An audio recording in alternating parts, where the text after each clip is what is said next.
Chapter 15, Bean's Secret Cider Cellar. Mr. Fox examined the wall carefully. He saw the cement between the bricks was old and crumbly, so he loosened a brick without much trouble and pulled it away. Suddenly, from out the hole where the brick had been, there popped a small, sharp face, with whiskers. "Go away," it snapped. "You can't come in here. It's private." "Good Lord," said Badger. "It's Rat."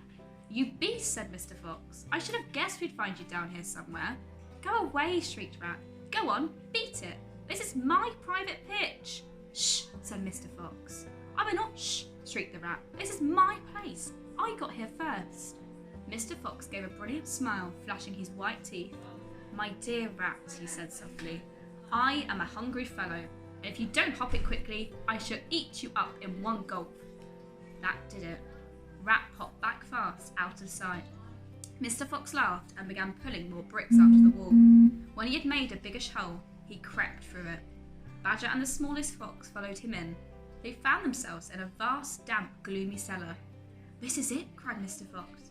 "This is what?" said Badger. "The place is empty."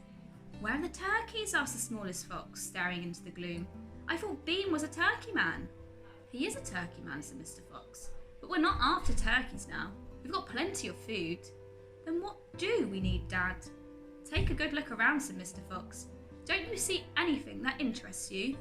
Badger and the smallest fox peered into the half-darkness. As their eyes became accustomed to the gloom, they began to see what looked like a whole lot of big glass jars standing upon shelves around the walls. They went closer. They were jars. There were hundreds of them, and upon each one was written the word cider. The smallest fox leaped high in the air. "Oh, Dad," he cried out, "look what we found! It's cider!" "Exactly," said Mr. Fox. "Tremendous!" shouted Badger. "Bean's secret cider cellar," said Mr. Fox. "But go carefully, my dears. Don't make a noise. This cellar is right underneath the farmhouse itself." "Cider," said Badger, "is especially good for badgers. We take it as medicine. 1 large glass 3 times a day, with meals and another at bedtime. It will make the feast into a banquet," said Mr. Fox. While they were talking, the smallest fox had sneaked a jar off the shelf and had taken a gulp. "Wow," he gasped. "Wowee!" You must understand this was not the ordinary weak fizzy cider one buys in a store. It was the real stuff, a home-brewed fiery liquor that burned in your throat and boiled in your stomach. "Ah!" gasped the smallest fox. "This is some cider!" "That's quite enough of that," said Mr. Fox, grabbing the jar and putting it to his own lips. He took a tremendous gulp. "It's miraculous," he whispered, fighting for breath. "It's fabulous. It's beautiful." "It's my turn," said Badger, taking the jar and tilting his head well back. The cider gurgled and bubbled down his throat. It's like melted gold," he gasped. "Oh, Foxy, it's like drinking sunbeams and rainbows." "You're poaching," shrieked Rat. "Put that down at once. There'll be none left for me." Rat was perched upon the highest shelf in the cellar.